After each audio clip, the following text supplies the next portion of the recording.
Welcome to the District 32 podcast. Dean, glad to have you back on the East Coast. Yeah, great to be back. Glad I missed Alfred, the typhoon. Yeah. Perfect timing.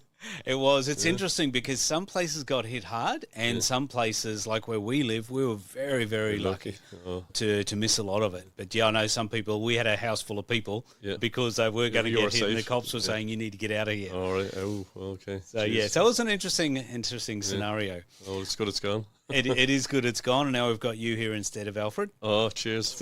It's a bad substitute. Hopefully you'll be a bit nicer to us. All right, I'll do my best. Now, we've talked about a few subjects over the time with sales, marketing, networking, all of this sort of thing. So obviously you being big background in sales and sales management and all that sort of thing, we were talking before and you wanted to hit a subject which I think is fantastic, and probably a lot of people haven't drilled down into this a lot yet, which is sales goals. So when you're setting sales goals, what's the actual thought process behind that? Obviously, there's setting a goal, but drill down into setting a good sales goal. Yeah, I think probably traditionally, you probably with salespeople, they tend to kind of probably go OTT with sales goals, as in knocking it out of the park, big style. But I think it's better to be prudent. Like, it has to be manageable and kind of set a goal that you know that's reachable, that'll stretch you a wee bit. So just be reasonable. But I suppose other elements as well, you're going to think of what is the process. So we touched on it before.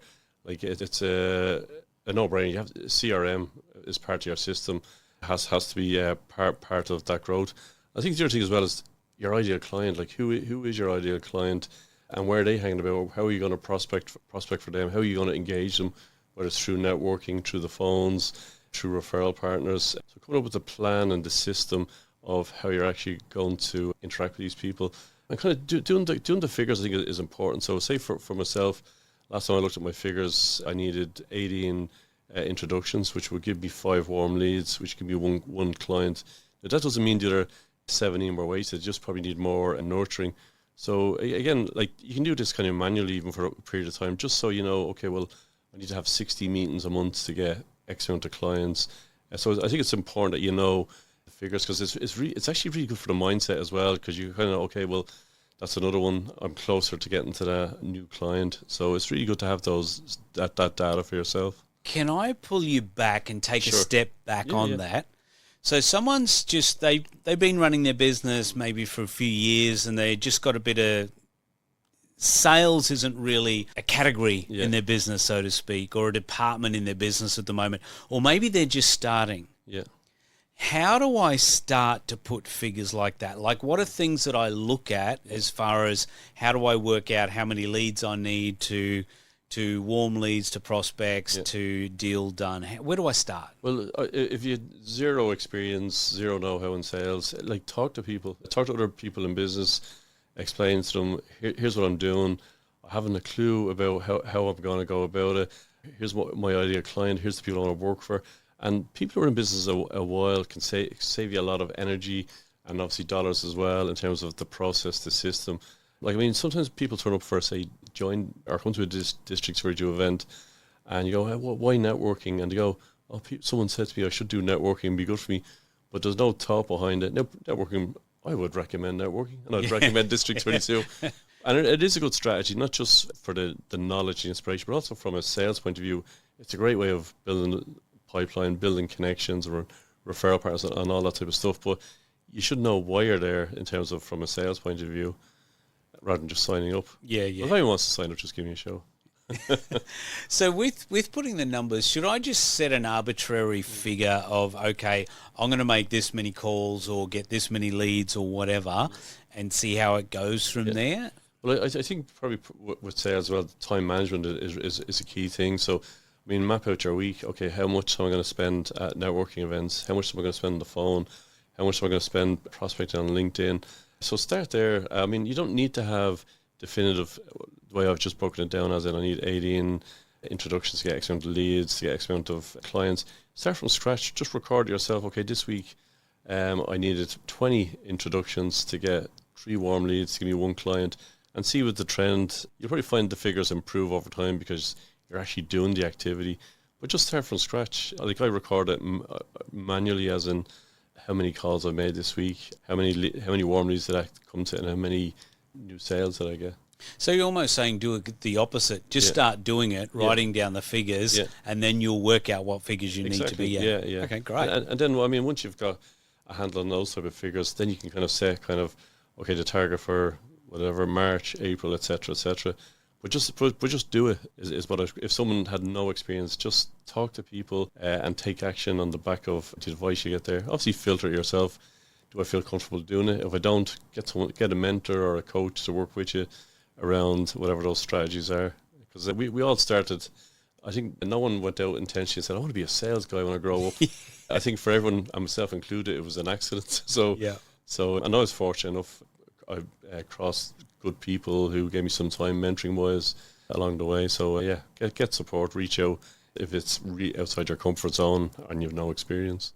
So when it comes to the goals, should we be focusing more on the end result or what we're going to do for getting leads and things, and how many, whether it's calls or how many LinkedIn, connections we're trying to get or whatever like that? What should we be focusing on initially? Well, it really depends on the business owner, because like say for someone like myself, like I'm spending all my time doing business development activity, whereas someone who's starting out, if it's say for example it's an IT company, they're in the business as well, they're doing the mechanics of servicing IT clients, so they might only have, let's just say it's 15 hours a week for business development activity. So you need to maximize that time. So okay, where am I going to spend my 15 hours this week in terms of one-to-ones, networking, LinkedIn activity, on the phone? So again, it will vary from individual to individual.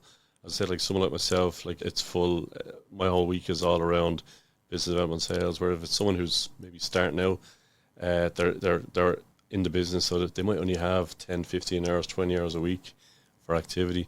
But look at maximizing it. Like for me, it's all around the activity and focusing on, okay, well, if I set myself a target to do 10 calls today, that's the target for today. If tomorrow I have more time, maybe it's 15 calls, 20 calls, and that's the goal for today. Just maximizing my time as much as I can. Okay, no, that's awesome. Is there anything else we need to know of about goals? Like, should we have big year-end goals? Yeah, like definitely set goals for closed business or increasing turnover. But again, looking at the mechanics of how you're going to do that. Like a question I got asked there last week is, should I be cold calling? Not necessarily. If you kind of think there's so many ways to get in front of people, as in your contacts, referral partners, LinkedIn. Like if you're targeting someone, like who are they connected to through LinkedIn or life in general? Even your social involvement with charity clubs, just connections there. So cold call, I've only done cold calling probably once in the last probably 6 months.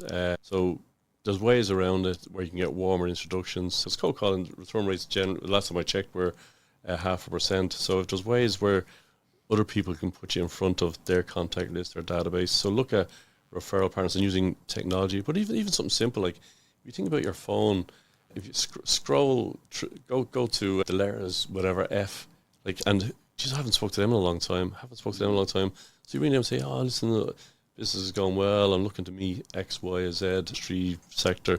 But that's an untapped database. I mean, there's people on all our phones we haven't spoke to in weeks, months, or probably years in some cases.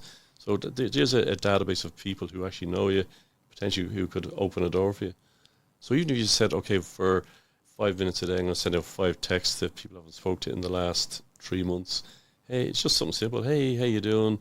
How's life? How's business? And people usually reciprocate, well, how's things going for you? And then a conversation can develop. So that would only take you 5 minutes a day to send, or even less if you're a teenager. 5 texts a day. Yeah, no, that's a great idea, actually. Really, and it's just building relationship with people, isn't it? That's just a foundation of good selling. Exactly, yeah. I think probably the other thing as well around setting goals, because I think we touched on before, mindset plays a big impact on it. So, and you're going to get more negatives generally with sales than you are positive. So what are you doing around your mindset? So what are you reading? What are you listening to?